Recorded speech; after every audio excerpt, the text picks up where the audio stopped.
Je suis le responsable de Force ouvrière dans le département de la Charente. Alors en tant que citoyen, bien entendu, je regarde la télévision comme tout le monde, j'écoute la radio et il m'arrive de lire les journaux, alors presse quotidienne locale ou presse quotidienne nationale quand j'ai le temps. Très bien. Et qu'est-ce qui vous a un petit peu interpellé là ces derniers temps, ces derniers jours? Alors la campagne, bien sûr, n'est pas officiellement lancée, mais officieusement, on peut dire qu'elle est lancée quand même depuis quelques mois, on le voit très bien. Et ce que moi je regrette dans cette campagne, comme dans beaucoup de campagnes, les précédentes étaient un peu pareilles, c'est qu'on n'aborde pas les questions de fond. On est à la forme des choses, au superficiel, voire un peu des questions qui n'intéressent pas les concitoyens. Et on ne parle pas vraiment des vrais problèmes, c'est-à-dire les problèmes de la société et les problèmes de l'organisation politique de notre pays et des responsabilités politiques. La question essentielle aujourd'hui est de savoir qui dirige et qui commande les choses. Est-ce que c'est l'économique ou le politique? Et aujourd'hui, on a l'impression que le politique n'a pas de prise sur l'économie. Et c'est le problème actuel, essentiel. C'est-à-dire que dans notre société, qui est, je rappelle, une république, ça veut dire liberté, égalité, fraternité et responsabilisation des hommes politiques. On vote donc pour des personnes. Ces personnes devraient avoir le pouvoir d'organiser la société. Or, actuellement, on se demande s'ils ont vraiment le pouvoir. Oui, bien sûr. En tant que syndicaliste, je suis très mobilisé sur le pouvoir d'achat.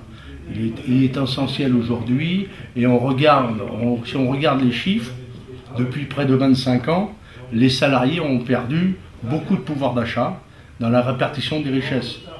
C'est-à-dire que la population française s'appauvrit pour la majorité, mais par contre, vous avez des gens qui font de plus en plus de grosses fortunes.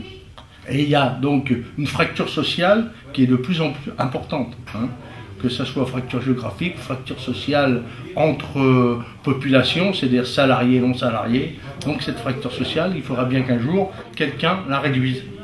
Or le problème, c'est qu'aujourd'hui, tout le monde en parle, tout le monde en a parlé. Vous vous souvenez, le président de la République actuelle, Jacques Chirac, en avait fait son thème de campagne en 1995. Or aujourd'hui, on voit que la fracture sociale est encore plus importante qu'il y a une dizaine d'années.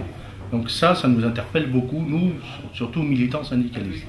Alors, voilà le grand sujet des salaires. Il y a aussi le grand sujet, si vous voulez, de cette fameuse démocratie qu'on nous annonce participative. Moi, j'attends de savoir ce que ça veut dire, démocratie participative. Moi, je connais la démocratie par représentation et la démocratie directe.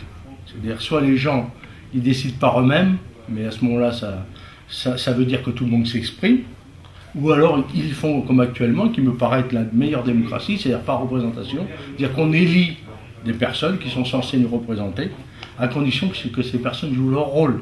Et puis, bon, on verra aux actes. Alors, d'un autre côté, il faut bien dire, une société qui est de plus en plus communautariste.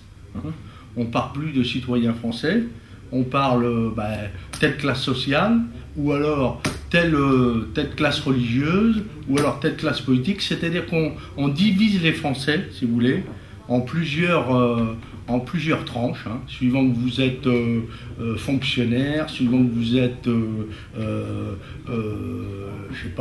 musulman ou chrétien ou juif, suivant que vous avez une race d'origine maghrébine, moi-même je suis d'origine gitane, alors on pourrait dire que je ne suis pas français, je suis gitan, oui d'accord, je suis gitan, mais je suis citoyen français. Et c'est d'abord, moi, je m'estime citoyen français d'abord. Et c'est ça qui est important. Et la communauté, c'est d'abord une communauté de citoyens, avec des valeurs qui nous rassemblent. Au-delà de nos appartenances ethniques ou religieuses, on est d'abord des Français. Et c'est ça qui devrait être le message principal de nos hommes politiques. Or, nos hommes politiques, ils font tout le contraire. Ils divisent les citoyens en tranches, et on essaie de les opposer les uns aux autres. C'est pas comme ça qu'on arrivera à faire la cohésion et mettre fin à la fracture sociale. Si vous voulez, le système aujourd'hui tel qu'il est construit, il est plutôt en exclusion, plutôt qu'en rassemblement. C'est ça le gros problème de notre société actuellement. Et le problème ne vient pas de nos institutions. La République telle qu'elle est faite, la Constitution française est au contraire une Constitution qui permet à tout le monde de vivre ensemble. Comme le droit au logement aujourd'hui, le droit au logement, il est prévu par la Constitution, il est dans les textes. La Constitution prévoit qu'on doit être logé, qu'on doit avoir un travail et qu'on a droit à la santé. Ça, ce sont des droits fondamentaux.